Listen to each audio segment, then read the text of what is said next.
आज हम BA part third year Hindi literature first paper ये पाठ्यक्रम महाराजा सूरजमल ब्रज विश्वविद्यालय भरतपुर के बीए पार्ट फाइनल ईयर में हिंदी साहित्य प्रथम प्रश्न पत्र के रूप में सम्मिलित है। मैं शिवलाल बैरवा, सहायक आचार्य हिंदी, राजकीय कन्या महाविद्यालय बयाना, वीडियो प्रस्तुत कर रहा हूँ। बीए तृतीय वर्ष की छात्राएं प्रस्तुत वीडियो को ध्यान से देखें, सुनें। प्रस्तुत वीडियो को लाइक करें, कमेंट करें, सब्सक्राइब करने में कोताही न बरतें। आज हम हिंदी साहित्य प्रथम प्रश्न पत्र में संकलित आधुनिक हिंदी कविता के दूसरे प्रमुख कवि हैं जो द्विवेदी युग, जिसको जागरण और सुधार काल कहा जाता है,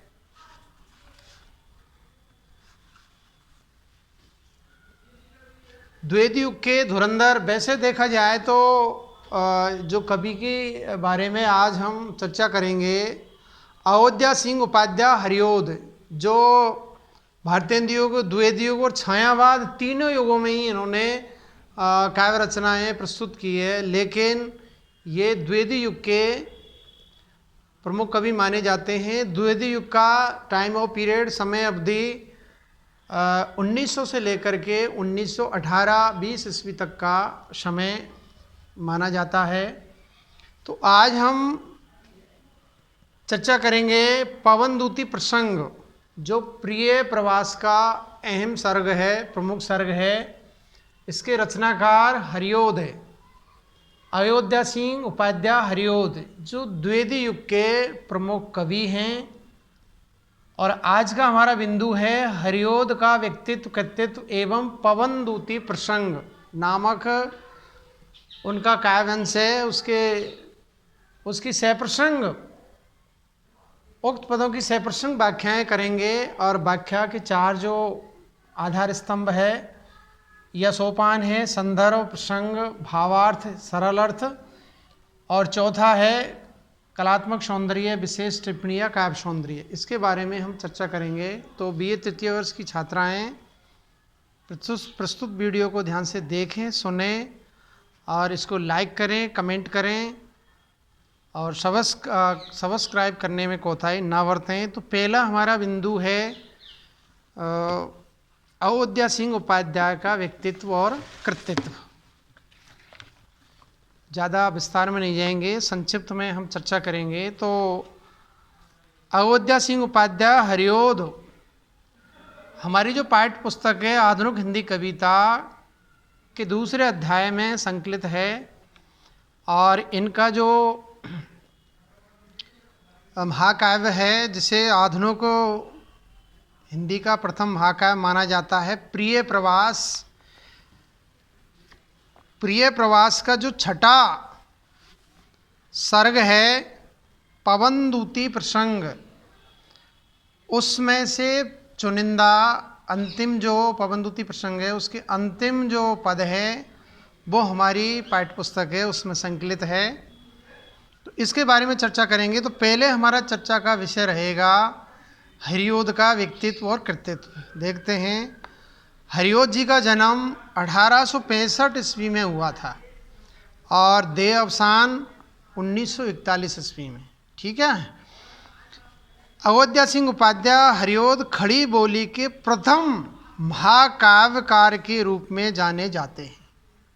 प्रथम खड़ी बोली का प्रथम महाकाव्य, आधुनिक हिंदी का पहला महाकाव्य या खड़ी बोली का प्रथम महाकाव्य इन्होंने ही लिखा है, जिसका नाम है प्रिय प्रवास। उनका साहित्यिक जीवन 3 युगों में फैला हुआ है। नंबर 1 भारतेंदु युग, जिसका समय 1850 से लेकर के 1900 तक। द्विवेदी युग, जिसका समय 1900 से या 1900 ईस्वी से लेकर के 1918 ईस्वी तक का है, तथा छायावादी युग ये 1918 से लेकर के 1936-37 तक का जो समय है वो छायावादी युग माना जाता है। तो तीनों युगों में फैला हुआ है इनका व्यक्तित्व और कर्तृत्व। पहले वे ब्रज भाषा में कविता करते थे, क्योंकि भारतेंदु युग की काव्य की जो भाषा है वो ब्रज भाषा थी, जबकि गद्य की भाषा खड़ी बोली हिंदी थी। उनकी ब्रज भाषा की कविताओं पर भारतेंदु युग का प्रभाव स्पष्ट दिखाई देता है। द्विवेद युग में वे खड़ी बोली की ओर प्रस्थान करते हैं तथा समाज सुधार तथा राष्ट्र प्रेम उनके काव्य के प्रमुख स्वर बनते हैं। खड़ी बोली में प्रिय प्रवास नामक महाकाव्य लिखकर उन्होंने नई काव्य शैली का सूत्रपात किया। नई काव्य शैली, काव्य के नए प्रतिमान उपमान का सृजन हुआ। इस महाकाव्य में हरिओज जी ने कृष्ण और राधा के चरित्रों को पौराणिक आख्यानों से निकालकर नए रूप में चित्रित किया है। नवीन अंदाज में, नई भाषा शैली में, नए काव्य के प्रतिमानों में कृष्ण और राधा का चरित्र चित्रण किया है प्रिय प्रवास में। यहाँ कृष्ण राधा दोनों समाज सेवा में संलग्न पात्र हैं। उन्होंने पौराणिक घटनाओं को भी नई व्याख्या दी है। जैसे कृष्ण के गोवर्धन पर्वत को उंगली पर उठाने की घटना को हरिओद नया स्वरूप प्रदान करते हैं, जिसमें कृष्ण भीषण वर्षा से ब्रजवासियों की रक्षा करते दिखाई देते हैं।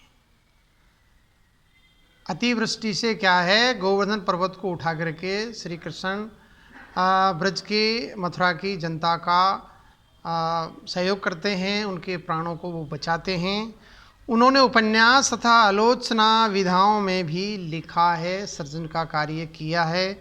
अपने काव्य में भाषा और शैली के विभिन्न प्रयोगों के लिए भी हरिओद जी प्रसिद्ध हैं। खड़ी बोली को संस्कृत के वर्ण वृत्तों में समेटने के साथ साथ उन्होंने हिंदी के मातृक छंदों का भी प्रयोग किया है। एक और वे संस्कृत में तत्सम शब्दावली वाली भाषा का प्रयोग करते हैं, तो दूसरी ओर चुभते, चौपदे और चोखे चौपदे में आम बोलचाल की भाषा का प्रयोग कर हिंदी की अभिव्यक्ति क्षमता को दिखा दिया है कि हिंदी में किसी भी प्रकार की विधा में काव्य सर्जन किया जा सकता है, चाहे वो कविता हो, उपन्यास हो, कहानी हो, निबंध हो, आलोचना हो, रेखा चित्र हो, संस्मरण हो, जीवनी हो, रिपोर्टाज हो, संस्मरण हो। किसी भी भाषा में क्या है, खड़ी बोली हिंदी में कविता या गद्यविधा या पद्यविधा का सर्जन किया जा सकता है। उनकी रचनाओं में नैतिकता और उपदेशात्मकता का स्वर प्रमुख है। अब इनकी प्रमुख रचनाएं के नाम प्रिय प्रवास, वेधई वनवास, पारिजात, पद्य प्रसून, कल्पलता, चुभते चौपदे, चौखे चौपदे आदि प्रमुख काव्य ग्रंथ हैं, काव्य कृतियाँ हैं। अब संक्षिप्त में हम पवनदूती प्रसंग के बारे में एक परिचय मात्र करते हैं। पवनदूती प्रसंग अंश हरिओद जी के महाकाव्य प्रिय प्रवास के छठे सर्ग का अंतिम अंश है, अंतिम हिस्सा है।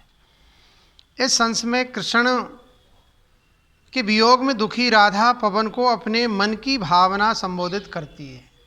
मन में क्या विचार है, क्या भावना है, उनको पवन को एक संदेश भाग के रूप में राधा कृष्ण के पास भेजती है। और इस प्रसंग पर यह संपूर्ण प्रिय प्रवास पर कालिदास का जो मेघदूत है उसका बहुत अधिक प्रभाव पड़ा है। इस अंश में कृष्ण के वियोग में दुखी राधा पवन को अपने मन की भावना संबोधित करती है। वह पवन से यह भी निवेदन करती है कि पवन उसका संदेश श्री कृष्ण तक पहुंचा दे। इस संदेश में एक और राधा के विरह की व्याकुलता प्रकट होती है, तो दूसरी ओर राधा का समाज सेविका के रूप में या समाज सेविका रूप भी अभिव्यक्त होता है। तो ये संक्षिप्त हरियोध जी का व्यक्तित्व कर्तृत्व के बारे में संक्षिप्त जानकारी मैंने प्रस्तुत की है। अब हम पवनदूती प्रसंग है जो प्रिय प्रवास का उनका जो महाकाव्य है हरियोध का, उसका अहम हिस्सा है, 6वां सर्ग है, उसका अंतिम अंश है, उसकी हम सप्रसंग व्याख्याएं करेंगे। तो नंबर 1 इसका जो पद्यांश है, तू पावेगी कुसुम गहने कांतता साथ पहने है, उद्यानों में बरनगर के सुंदरी मालनों को, वे कार्यों में स्वप्रियतम के तुल्य ही लगन होंगी, जो श्रंता हो सरस गति से तो उन्हें मोह लेना। अब इस अंश का हम 4 सोपानों के आधार पर जो बोर्ड पे पीछे बोर्ड पे चित्रित है, संदर्भ प्रसंग, नंबर 1 संदर्भ, नंबर 2 प्रसंग, नंबर 3 भावार्थ सरल अर्थ और नंबर 4 कलात्मक सौंदर्य या काव्य सौंदर्य, इस पर हम इस पद्यांश को परखते हैं, विवेचन विश्लेषण करते हैं। तो नंबर 1 इसका संदर्भ। प्रस्तुत पद्यांश हमारी पाठ्य पुस्तक आधुनिक हिंदी कविता में संकलित 2रा अध्याय अयोध्या सिंह उपाध्याय हरियोध के पवनदूती प्रसंग जो उनका महाकाव्य है प्रिय प्रवास, उसमें संकलित है, उससे ये उद्धृत है, अवतरित है, लिया गया है। अब इसका प्रसंग देखते हैं। इसमें राधा जो कृष्ण की प्रियतमा है, प्रेम का है, इसमें प्रस्तुत पद में राधा पवनदूती को मथुरा में जाने के बाद करणीय कार्यों के लिए समझाती हुई वर्णित है कि ये मेरा मैसेज, ये मेरा संदेश कृष्ण तक पहुंचा देना। अब इसका भावार्थ 3रा जिसका जो सोपान है व्याख्या का, राधा कहती है कि हे पवन, तुम मथुरा के कुंजों, बागों, यमुना तट के वन उपवनों या वहाँ के भवनों में अपनी मुख की सुगंध में प्रवास से भरकर वहाँ व्याप्त हो जाना, अपनी खुशबू को चारों ओर फैला देना। यदि वहाँ पर कोई भौरा या लंपट रूपी भौरा किसी कामनी स्त्री को परेशान कर रहा हो तो तुम अच्छे प्रबोधनों के साथ उसे प्रताड़ित करके अर्थात फटकारते हुए वहाँ से भगा देना। हे पवन, तुम्हें वहाँ पर नगर के श्रेष्ठ उद्यानों में ऐसी सुंदरी मालिन्यें दिखाई देंगी जो फूलों के गहने पहनकर अर्थात फूलों से गुंफित हार, कर्णफूल आदि को पहनकर सुंदरी नायिकाओं के समान लग रही होंगी। वे अपने प्रियतमों पतियों के समान ही कार्यों में लगी होंगी, उनका साथ दे रही होंगी। यदि वे थकित हों तो तुम सरस गति से उनके पास जाकर उन्हें मोहित कर लेना। ये इसका सरल भावार्थ हो गया।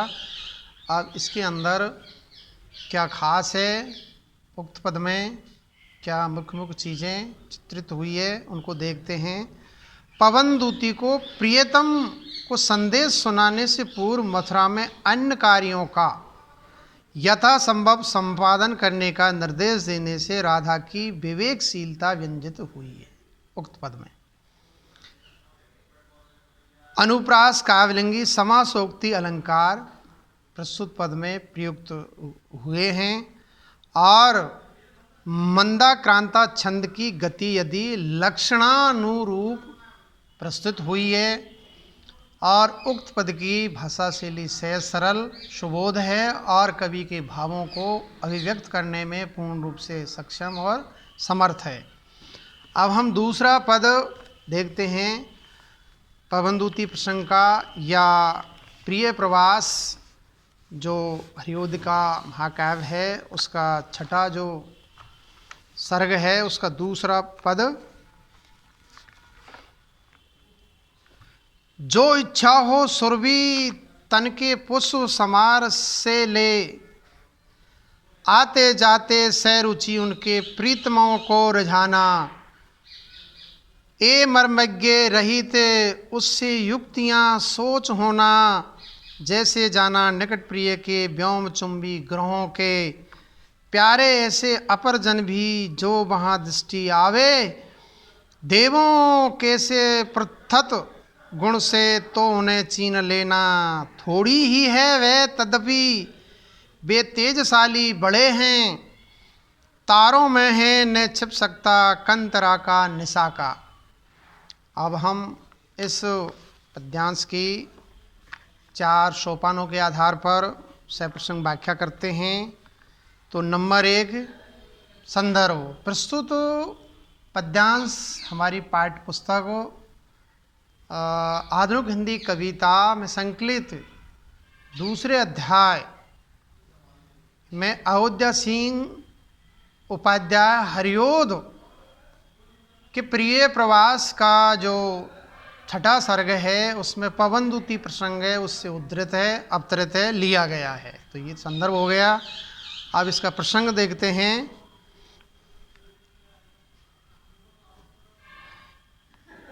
ये प्रस्तुत पद्यांश पवनदूती प्रसंग से अवतरित है और इसमें इस प्रसंग में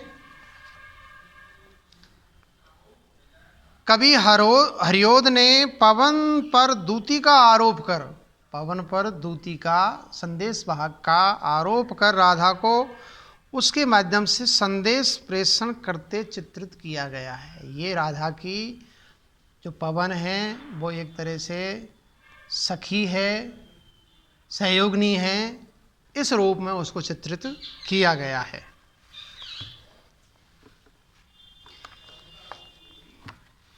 तो राधा पवन से कृष्ण को एक संदेश, एक मैसेज भेजती है और कहती है कि हे पवन, यदि तुम्हारी इच्छा हो तो उन ब्रह्मणियों के शरीर रूपी पुष्प की सुगंध को लेकर उनके प्रियतम के पास तक जाना। वे अपनी प्रिया के शरीर की गंध को पहचान कर मुग्ध हो उठेंगे और अवश्य प्रिया से मिलने हेतु घर लौट आएंगे। तू अगर उनका यह उपकार कर देगा तो तेरी बड़ी प्रशंसा होगी, लोग बाग तेरी बढ़ाई करेंगे।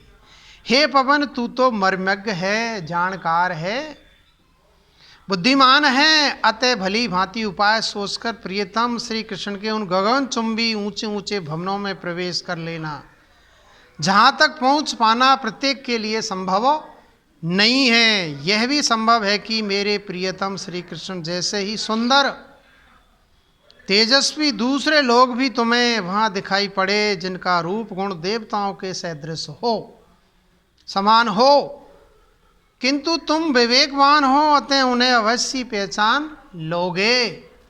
मैं तुम्हें उनकी पहचान हुलिया बता रही हूँ कि उनकी रूप आकृति किस प्रकार की है। वे यद्यपि कम उम्र के हैं तथापि बड़े तेजस्वी हैं। क्या तारों के बीच पूर्णिमा का चंद्रमा भला छिप सकता है? नहीं छिप सकता। भाव यह है कि जिस प्रकार चंद्रमा तारों के बीच अलग से पहचाना जाता है, उसी प्रकार उन अनेक तेजस्वी युवकों के बीच मेरे प्रियतम श्री कृष्ण अलग से लक्षित हो जाएंगे। यह इसका भावार्थ है, सरल अर्थ है। अब इसका काव्य सौंदर्य देखते हैं। नंबर 1, युवतियों का शरीर भी पुष्प जैसा ही तो है, होता है, अतः उनकी गंध को लेकर जब पवन उनके प्रियतम के पास पहुंचेगी तो उस गंध को पहचान कर वे निश्चित रूप से प्रिया से मिलने को आतुर हो उठेंगी। उन्हें स्मृति हो जाएगी, याद आ जाएगी। यही मधुर व्यंजना यहाँ की गई है। नंबर 2, राधा ने श्री कृष्ण के तेजस्वी व्यक्तित्व की उपमा के लिए चंद्रमा का उपमान दिया है। तारों में चंद्रमा की जो स्थिति होती है वही स्थिति अन्य लोगों में श्री कृष्ण की है, यानी समकक्षों में प्रथम है वो, अतः उन्हें पहचानना कठिन नहीं होगा। ये दूती को क्या है, राधा ने पवन नामक जो दूती है उसको ये बताया है। प्रस्तुत पद में या उक्त पद में वियोग, श्रृंगार तथा खड़ी बोली का सुंदर प्रयोग हुआ है। और पद्यांश की जहाँ तक भाषा शैली का सवाल है, खड़ी बोली हिंदी में उक्त पद्यांश का सृजन हुआ है, भाषा का प्रयोग हुआ है। और प्रस्तुत पद में मथुरा के वन, उपवनों, मंदिरों, भक्तजनों आदि का वर्णन महाकाव्य के लक्षणानुसार किया गया है। इस वर्णन से राधा की चिंतन क्षमता एवं संवेदनशीलता व्यंजित हुई है। और इसमें पद्यांश में अनुप्रास, काव्यलिंगी और पर्यायोक्ति अलंकार का सुंदर प्रयोग हुआ है। मंदाक्रांता छंद की सय मधुर वर्णावृत्ति वाला छंद है, जो कि प्राय संदेश काव्यों में प्रयुक्त किया जाता है। तो ये कुछ इसकी कुछ खासियत थी पद्यांश की। अब तीसरा पद है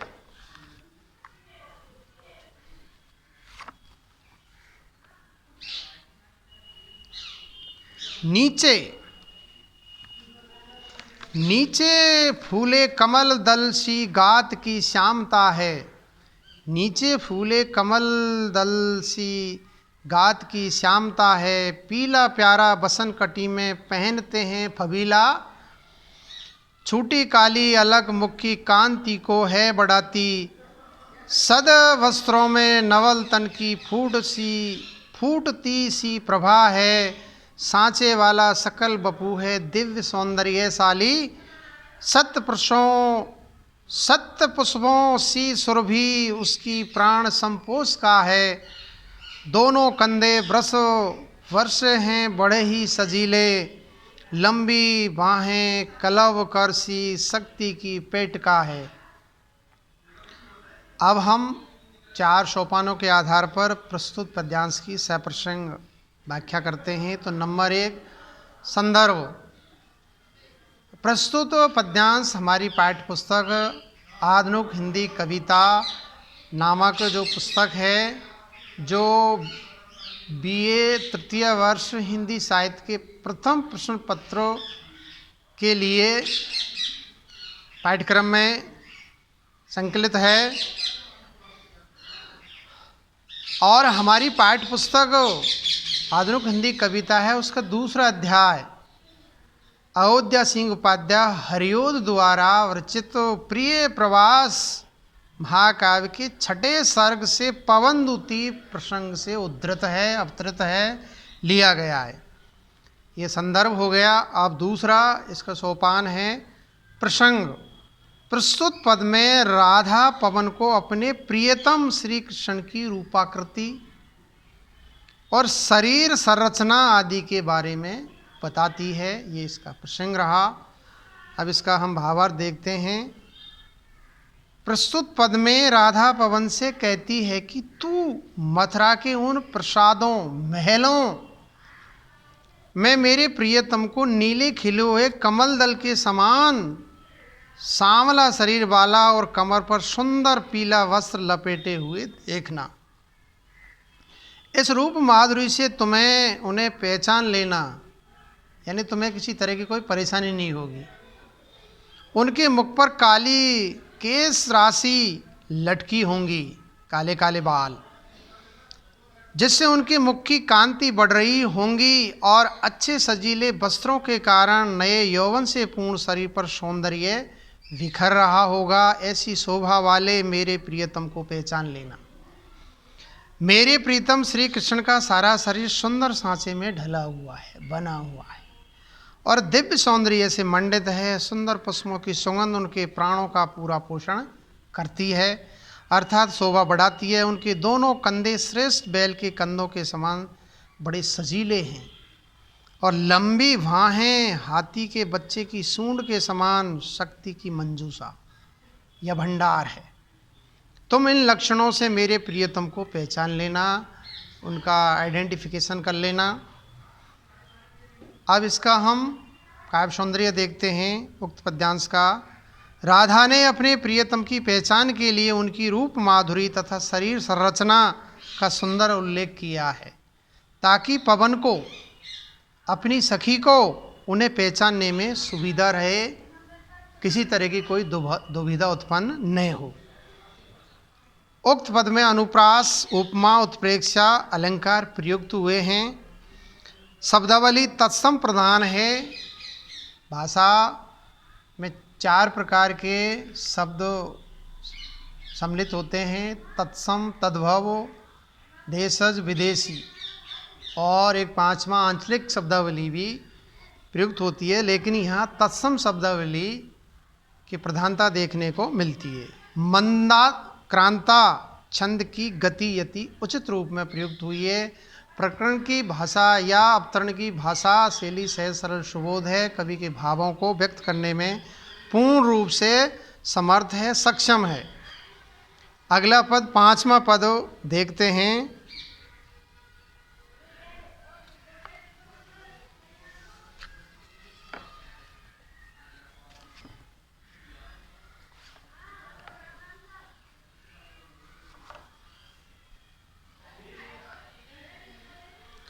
पांचवा पद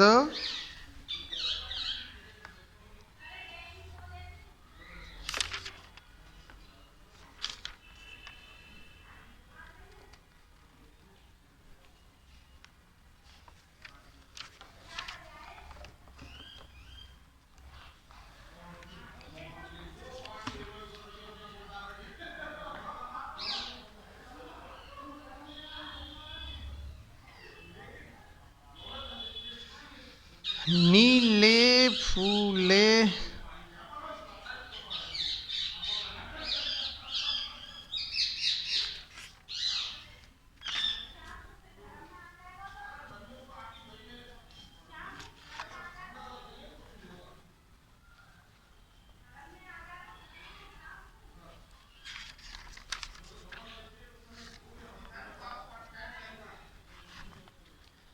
राजाओं, 5वां जो पद है, राजाओं सा सिर पर लसा दिव्य आपीड़ होगा, शोभा होगी अभय श्रुति में स्वर्ण के कुंडलों की, नाना रत्न कलित भुज में मंजू केयूर होंगे, मोती माला लसित उनका कंबू सा कंठ होगा, प्यारे ऐसे अपर जन भी जो वहाँ दृष्टि आवे, देवों के से प्रथित गुण से तो उन्हें चीन लेना, थोड़ी ही है वह तद्वी वे तेजशाली बड़े हैं, तारों में है छिप, तारों में है न छिप सकता कंतरा का निशा का। तो ये पद्यांश है। अब हम 4 सोपानों के आधार पर प्रस्तुत पद्यांश की सप्रसंग व्याख्याएं करते हैं। तो नंबर 1 इसका संदर्भ। प्रस्तुत पद्यांश हमारी पाठ्य पुस्तक आधुनिक हिंदी कविता में संकलित दूसरा अध्याय अयोध्या सिंह उपाध्याय हरिओद द्वारा रचित प्रिय प्रवास के 6ठे सर्ग पवनदूती प्रसंग से लिया गया है, उद्धृत है। अब इसका प्रसंग देखते हैं। प्रस्तुत पद्यावतरण में राधा का कथन है। राधा पवन को मथुरा का मार्ग बताती हुई कहने लगी कि वहाँ के राज भवनों में जो अत्यंत दिव्य सौंदर्य वाला नव युवा दिखाई देगा वही मेरा प्रियतम है, तुम उन्हें अच्छी तरह से पहचान सकोगी। इसका इसमें चित्रण कर रहा है, वर्णन कर रहा है।